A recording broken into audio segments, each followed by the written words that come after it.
อย่าเออนี่เบิ้นสิยานบุญมี พยายามเลย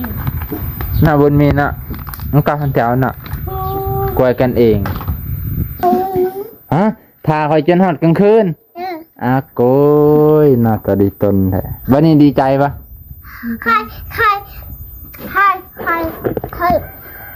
ใครเบิ่งทางโอ้เจาะเบิ่งในทางว่ามื้อได้คอยสิมาบ่เอ้ยจะดีตนน่ะพี่คะแนนว่าลำพี่อย่ามันกัดเด้อมันยาก เชื่อบ่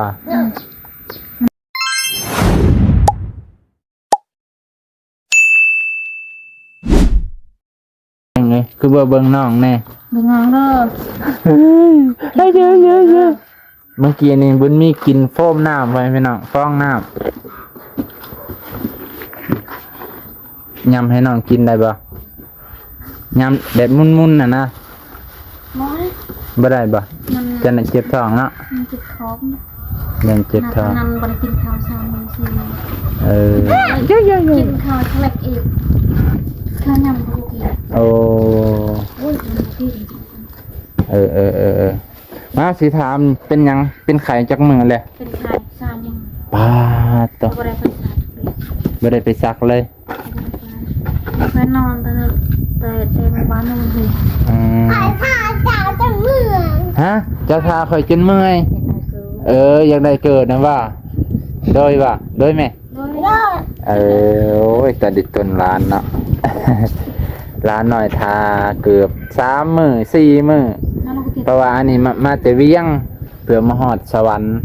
กระดนแน่มันไกลเยอะเนาะนี่สิเอื้อยเพิ่นน้องเพิ่นเป็นไข้3 มื้อ หัดเรา ฮะทาข่อยจนฮอดกลางคืนโกยน่าจะดีตนแท้วันนี้ดีใจปะ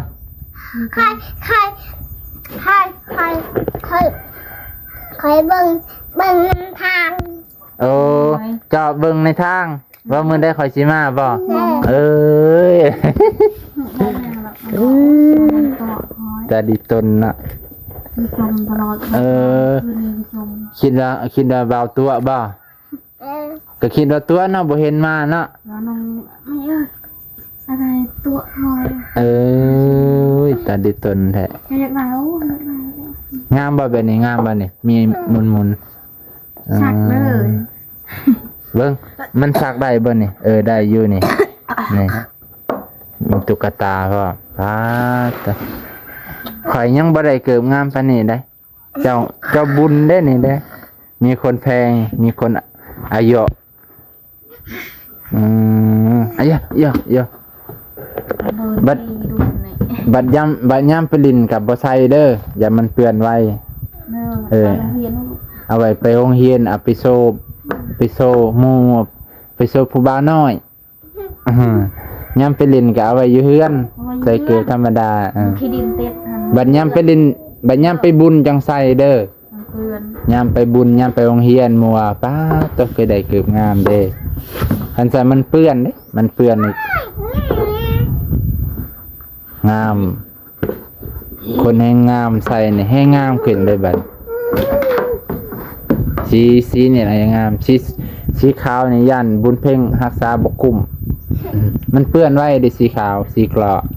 มันถึงน้อยนึงแล้วมันเปื้อนโลดอันที่นี่ใครแน่ ที่โกงดิ สีกรมนี่แห้งบ่เปื้อน จะอยากได้สีหมีเนี่ยคันสีดำนี่แห้งบ่มันเปื้อนไหวบางทีเปื้อนในเจ้าซักเห็นว่านี่ถืออันนี้ดำๆเลยเด้ ใส่สบู่มันเปื้อน ใช้แผบขัดหน่อยนึงอย่าขัดแห้งยันอย่ามันขาด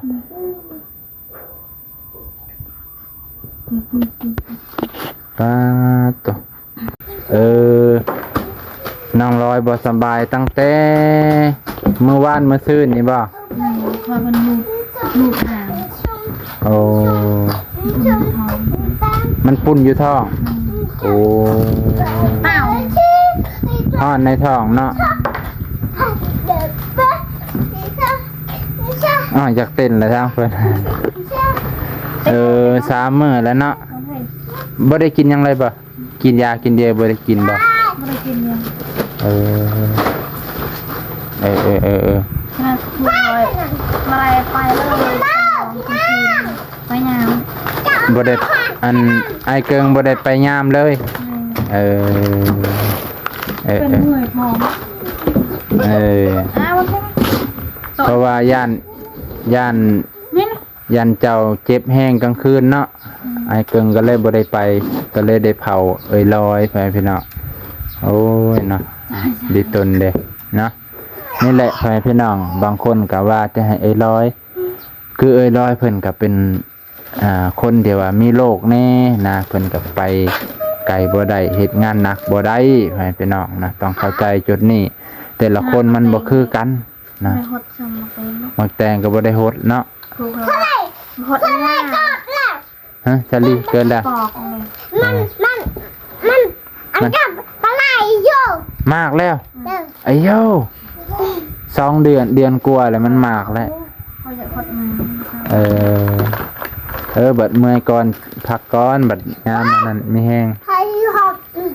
ฮะ หดโลดจัง จะสิโหดบ่เนาะ เคยอยากกินเลยมันมีนั่นนะไม่กินเลยมัน บุญมีก็อยากคือกันอยากคือกันเนาะ มันไอ้เมื่อคืน อยากเนาะไผสิบ่อยากเนาะเบิ่งเอ้ยกินผู้เดียว มัน พุ่นโอ้ยบุญมีว่าไอ้ยังเด้อันนี้เนาะเอ้ยก็กินอ่างแต่น้องนะเอ้ยเพิ่นบ่สบายฮะเอ้ยเพิ่นอันคันเจ็บไข้ได้ป่วยนี่มันยากให้พี่น้องทางลูกน้อยแน่นะไอ้เกิงกับไข้แต่เพิ่นเผากลางคืนเพิ่นบ่ได้ไปยามปกติเพิ่นไปยามช่วงนี้คนขี้หลากหลาย เขาไม่ให้ไป จะบ่ให้ไปบ่อย่ามันเป็นคืน อย่ามันยันช็อกเนาะ ไม่ได้ชอบมันเป็นมือ ยันเมื่อยกลางคืนนะเพื่อนพี่น้อง มือเห็น เอ้ยค่อยมาเป็นตักงาน มาจากกรุงเทพบ่มาไปเก็บอะไรกับพี่ มาจากปากเซนะมันมามันมา บ่ดีละมันมาแต่ว่านี่บ่ ได้มากลางคืนมันมา ลาวมาบ่แม่นมันลาวเด้อ แล้ว เรามากับพ่อ พอเราไปหับบ่ อันนั้น โดยสิ อันนั้นกลางคืน กลางคืน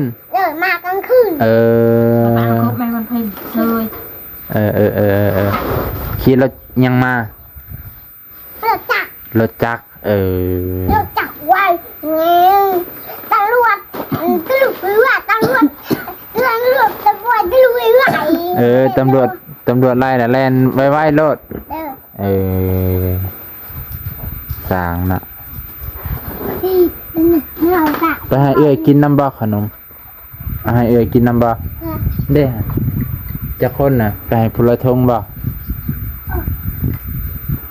จะน้อยบ่จังไปน่าสิถามเอื้อยเพิ่นนี่แหละเชื่อว่าเรื่องเอื้อยลอยกับเพิ่นย้อนเป็นจังซี่แหละพี่น้องกายติยาวาลอยค่ะนะเจ็บไข้ได้ป่วยกับยากนะสุขภาพบ่แข็งแรงว่าซั่นค่ะ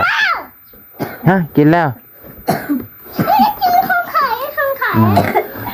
สุขภาพบ่ค่อยแข็งแรงมันยากบางคนก็ว่าจะให้ลอยเนาะคือคนเฮามันเกิดมาก็บ่คือกันเลยขนาดถ้าคนเฮามันเกิดมาคือกันโอ้ยมันก็คือสิบ่บ่เป็นจังซี่เนาะเพราะว่าแล้วก็คนเฮาเฮ็ดให้ถูกใจเบิดทุกคนก็ยากเนาะลอยเนาะ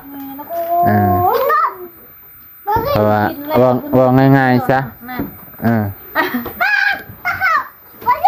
มันเพ่งมันมีกินเร็วน่ะ อ้าวกินแล้วบัดนี้ คุณมันดืนเลยตีเพื่อนไว้อะดูอันนี้ มีชีมันขอ กินให้เบิดบุญนี่บุญเพ่งกินไอ้นี่ให้เบิดได้ ได้แน่ กินให้เบิดโย่เอานี่ พี่พี่คะแนนมาลาบางที อย่าไอ้อย่า มันกัดเด้อมันกัดเด้อ มันยา เชื่อก บ่ มันอยากของ มันอยากคนเลยก็อยากขนาดเลยก็อยากคน โย่คนก็อยากนำ เลย เออ เดียวได้ ได้เนาะหรอ คันย่ำเมื่อยเจ้าเมื่อยไปนี่หันคันเจ้านั่งไปนี่จะบ่เมื่อยบ่ หมอ คันนอนนี่จ้ะ มือ เอาคันนอนนี่แฮงเมื่อยยันดาพักผ่อนใครในน่ะยันว่าอันบ่ได้พักผ่อนหลายยันว่าเมื่อย ผู้ชายเนี่ยคอยมาได้ให้มาโชว์ท้าย เมื่อใดมื้อนี้บ่ เมื่อวานคุณ เพิ่นมาบ่จะว่าจังได๋ให้บ่จอย จะว่าเมื่อย เจ้าก็เลยพักผ่อน คอยนอนที่ คันนั้นน่ะ ไอ้ที่จะป่วยยังไม่ไปสงบ คันเมื่อยก็บอกเพิ่นว่าเฮาบ่สบายเด้อมื้อนี้ขอบ่อนุญาตทายก็บอกเพิ่นเด้อบ่แม่นว่าเฮาเมื่อยแล้วบ่บอกเพิ่นก็บ่ฮู้เด้ว่าไอ้จอยไอ้เวียงมื้อนี้เฮาเมื่อยเด้อขอพักผ่อนบอกเพิ่นนะจังได๋บุญเพ่งเนี่ยอารมณ์ดีแท้อารมณ์ดีจะได้แม่เมื่อยเห็นบ่น่ะแม่เมื่อยลูกก็อารมณ์ดี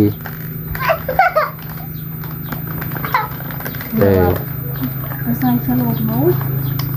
บอกขันใส่ก็ให้เขามาใส่อยู่พี่ เนี่ยไปเนี่ย บอกกินหลายเด้อ ไม่ใช่ เพราะละกิน2 ถุงนั่นเด้อเก็บไว้กินน้ำ เสียดายมัน จะไหนสิบ่มีกินมื้อหน้าเด้อเอาไปกินมื้อแรงอีกได้ปะมื้อแรงกินอีกคันกินบัดเดียวบ่ได้กินได้มื้อหน้าเนาะ ขอกินมาก บ่แม่ก็เป็นแม่บ่สบายแม่บ่กินดอกเนาะไอ้ยังไอ้ยังมันนี่เบิ่งในแก้มเพิ่นป๊าดตัวเป็นเถอะฮะบ่มันหนาวอากาศมันเย็นเป็นจังซี่แหละเด็กน้อยมันบ่เกี่ยวกับขี้คันคากหรอก อากาศหนาวและเด็กน้อยแก้มยังบางอยู่ เจ้าให้เงินแบบนี้มาไหมไม่ชื่อว่า ฮะ ไม่ชื่อข้าว เจ้าคนไม่แข็งแรงทุกคนอันนี้เดินทุกคน ข้าว นี่เดินทุกคนนี่เดินทุกคน คนขายเลยข้าวคอยน้อยที่ขายอย่างไรให้ชื่อให้รถเทปอย่างไรรถเทป ผู้ใด ลูกชายเกิดไปโรงเรียน ลูกชายไผ ชายคอยน้อย ขอหน่อยได้ คอยน้อยหนีเลยอ่ะ โอ้พอซักนี่บ่ แม่เทปลูกคนนะ บ่ ขายเขาคอยเสียเอาขาย โอ้ เขา ลูกชายคนใหญ่นะบ่ ไม่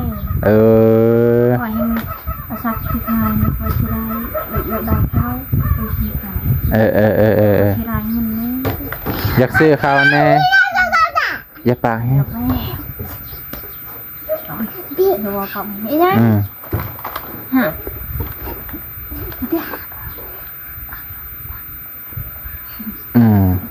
คือ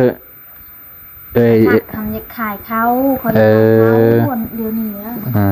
เจ้าก็อยากได้เขาไอ้ซักเพิ่นก็อยากขายเขาเพื่อซื้อรถถีบให้ลูกไปเฮียนถ้าค่อยมีค่อยซื้อให้ซอยเพิ่นอยู่เอาแล้วคนยักขาย บ่น้องก็บ่มีเอามื้อนี้ซั่นนี้ก่อนร้อยอยู่ดีไม่แห้งเจ็บจะได้ใครยังมีหายจากโรคข้าพยาธิไว้พักผ่อนหลายๆเด้อนบดีอยู่ดีไม่แห้งเด้ออยู่ดีไม่แห้งบัดสุขสุขคนบ๊ายบายให้เน่บ๊ายบาย บายบายโย่บายบายบายบาย บุญนี่ อย ากกินขนมให้กิน ปีหน้าได้จังกินเด้อบายบายให้แน่ บ๊ายบายอ่ะ บายบายอันละ บ๊ายบาย บายบายบ้องงามเฮ็ดงามๆเฮ็ดจังสิ จะยังได้เกิดไม่เลย เด้ บ๊ายบาย เฮ็ดงาม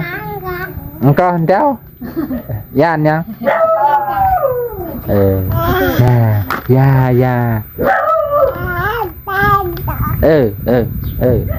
นี่เบิ้นสิย่านบุญมี พยายามเลย น่ะบุญมีน่ะมันก็แถวน่ะกวยกันเอง